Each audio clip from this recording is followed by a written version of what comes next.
2024 was a noteworthy year in terms of heavy music, along with general rock, alternative, etc. Not just the great music that was released either, but more so the stories surrounding big names across the board that actually made headlines around the world. This video is going to look at 10 of the bigger stories that happened in heavy music and how it impacted fans, the people involved, media, just about everyone. This list is not in any specific order, so don't think these are ranked in any way, and I'm going to do my best to get all the facts out in each event and then give my thoughts. You know how these videos work. Let's get to it. For roughly 7 years, Linkin Park fans were asking if a return or comeback with Chester would be possible. For years, that comeback was kept quiet until the second half of 2024, when Mike Shinoda and company returned with a new singer in Emily Armstrong, and in turn, a ton of controversy through the comeback. This was arguably the most controversial story in rock for 2024, considering how fast everything blew up. The return started with an amazingly promoted vague countdown and then a count up timer that everyone speculated on, leading to a live stream performance for underground fans and the debut of Armstrong with a new song and a new album announcement.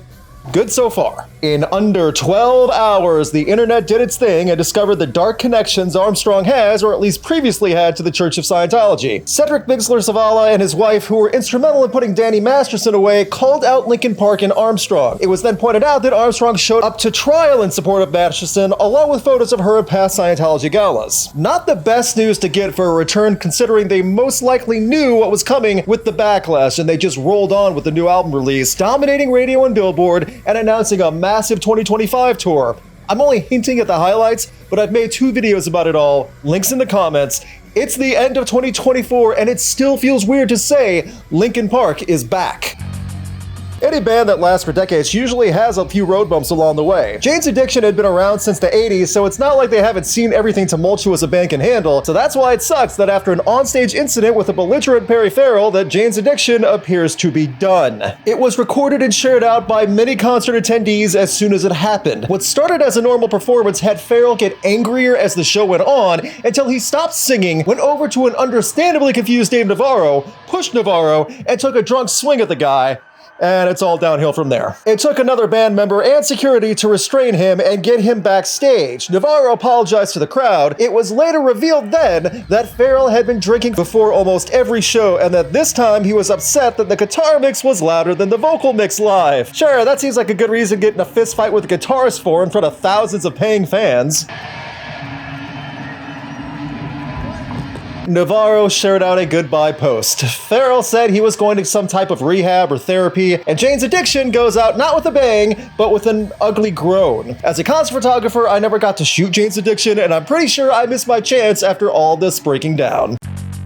Are you an As I Lay Dying fan? Did you give Tim a second chance like some of his bandmates did? Are you upset that people keep asking if you're still an As I Lay Dying fan? Because after 2024, I cannot even imagine how hard it must be to remain a fan of Tim, As I Lay Dying, and everything involved. We are sticking to the 2024 events, as the past actions, prison time, apology, and reunion with other band members all happened before this year, and As I Lay Dying was already a mess before. But after an avalanche of band members all leaving, fearing for their own safety and arguing with their morals, Tim Lambesis was left on his own. Over the course of roughly 1 month, the 4 members of As I Lay Dying left, all citing roughly the same reasons, mostly stemming around Lambesis being a toxic and potentially dangerous personality. A little bit later, after Tim was the only member left, footage was leaked by an ex-wife of Tim hitting himself and shouting, only giving credence to the band members' somewhat vague statements. As I Lay Dying's latest album, Through Storms Ahead, that's an apt title by the way, still came out in November, and Lambesis has promised to continue on.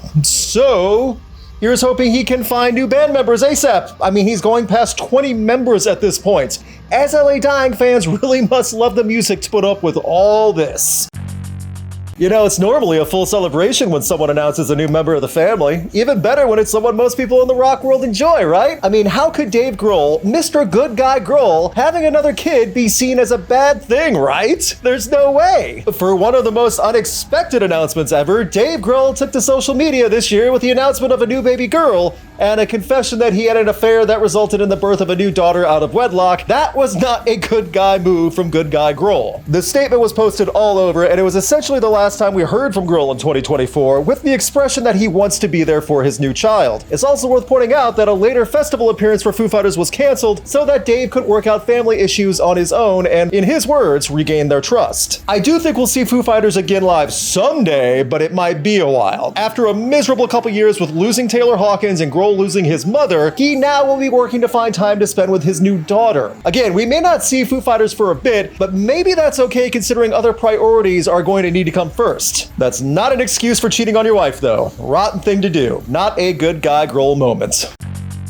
The issue of Ronnie Radke and Falling in Reverse canceling performances over the last few years is unfortunately not a new topic, as it's happened quite a few times, but in the second half of 2024, it would appear that Radke and company are either canceling themselves or are being denied entry to most of their shows. And Mr. Radke is not taking it well. The UK tour that was canceled was because UK denied an ex-felon that served over 12 months prison time entry to their country. Other shows were canceled in the US and Europe as well, for reasons ranging from the stages being too small for production, all the way to I don't know, we were never told. As the year went on and all the hissy fits started coming on not having the right production or touring requirements, so they were stopping shows, and then Falling in Reverse not being allowed to perform on a scheduled tour, it all started adding up and Radke did the one thing he knows how to do best, cry online. This time he attacked his own fans when they asked him about it though. That's an awful one. Hey, you're not a fan, you're an entitled, spoiled little fucking brat. Go off. I'm dead serious. We didn't even get to go see our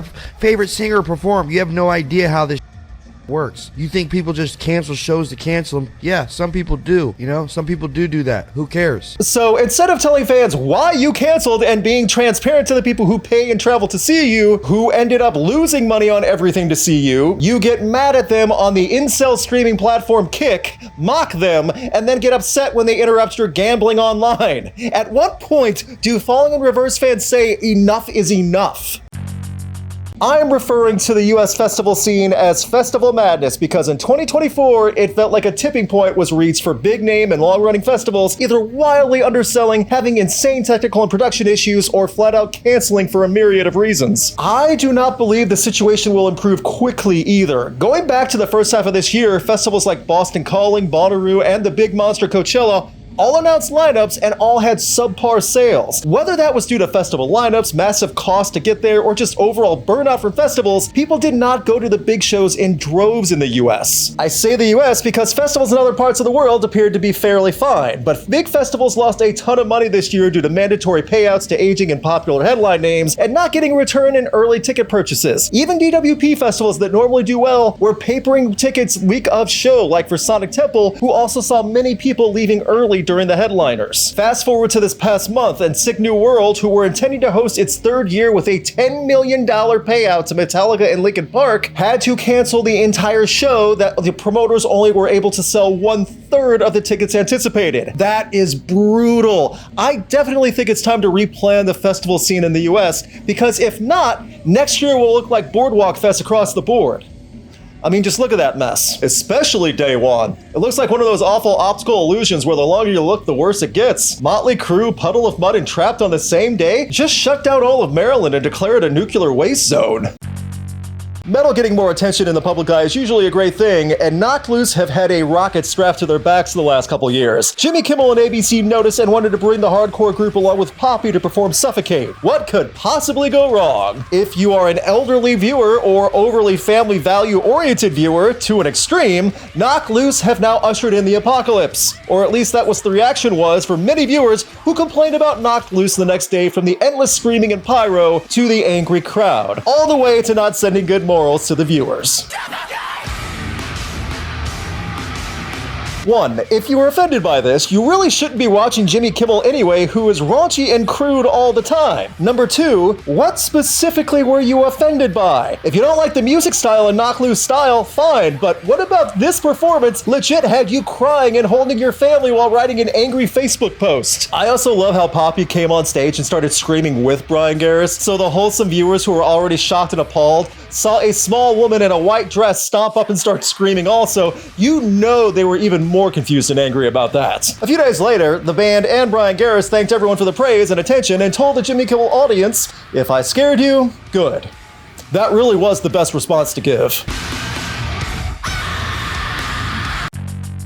It's the end of an era in an unexpected way that really shouldn't be surprising for a group that started in 1970, but Aerosmith has said peace out and not in the way they planned. We found out that the Boston band is done with touring, done with performing live, and probably done as a classic rock staple. It started with the Peace Out tour getting announced as a planned long-running farewell through arenas around the world, and tickets sold instantly. And then everything got postponed for Steven Tyler's health. Postponements happened, but then as time went on, we got the rough updates. The long, heart-filled social media post contained, as you know, Steven's voice is an instrument. He has spent months tirelessly working on getting his voice to where it was before his injury. We've seen him struggling despite having the best medical team by his side. Sadly, it's clear that a full recovery from the vocal injury is not possible. We have made a heartbreaking and difficult but necessary decision as a band of brothers to retire from the touring stage. I know you should never say never in the music industry, but after statements like this and multiple surgeries for Tyler, it's looking like Aerosmith is done with performing and possibly recording. An amazing career regardless, and hopefully retirement is as much of a blast as their career was.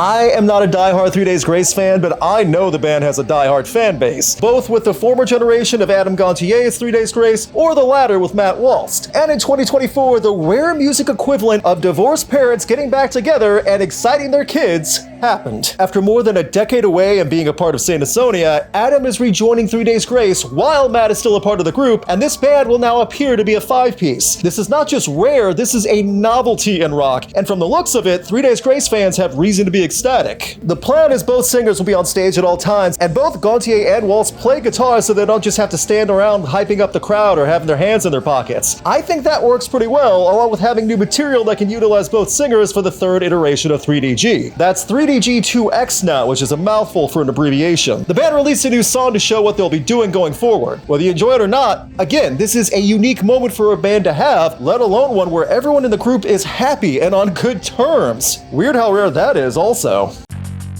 Closing out the list is my favorite metal moment of 2024 and of the last several years. It's one thing to get a metal band to perform at the Olympics, but when you get the spotlight on a metal band for the first time and make a historical feature while stealing the show, the results are the entire world talking about Gojira. I remember seeing this live and thinking about how much was involved, from the Marie Antoinettes to the pyro to the platforms on the castle walls, which were the grounds Antoinette was held before her execution, and the boat coming in with the opera singer and hearing a metal performance of Mea Culpa. This entire performance had so many facets of production that could have gone wrong, and everything worked out perfectly.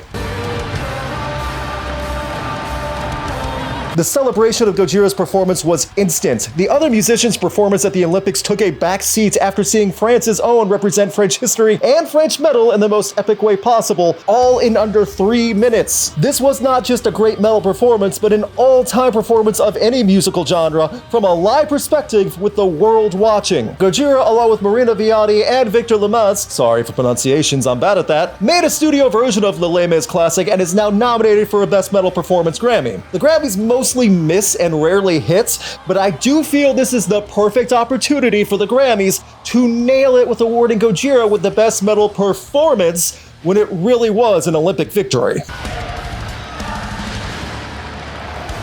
Before we close, there is one bonus entry I did not include on the list, and that's the announced return of Oasis in 2025. Not including it on this list because none of the concerts have happened yet, and there is still plenty of time for the Gallagher brothers to get in a fist fight and end it all. Here's hoping 2025 has a great Oasis reunion as planned. 2025 will hopefully also have more good moments like Gojira on the world spotlight, or even Knocked Loose and Poppy on late night national TV. Events like that are good for the genres, and it helps prove there is an audience that still cares in a world full of artificial music and whatever Luke Bryan is doing. Finally, here's a dog. Ivan here is very tired after 2 walks today and going through his favorite albums of 2024, ranking them, listing them off, and reasons why. It's a lot for a little dog like him. Never mind that he's a giant dog, he's still a little puppy in my eyes.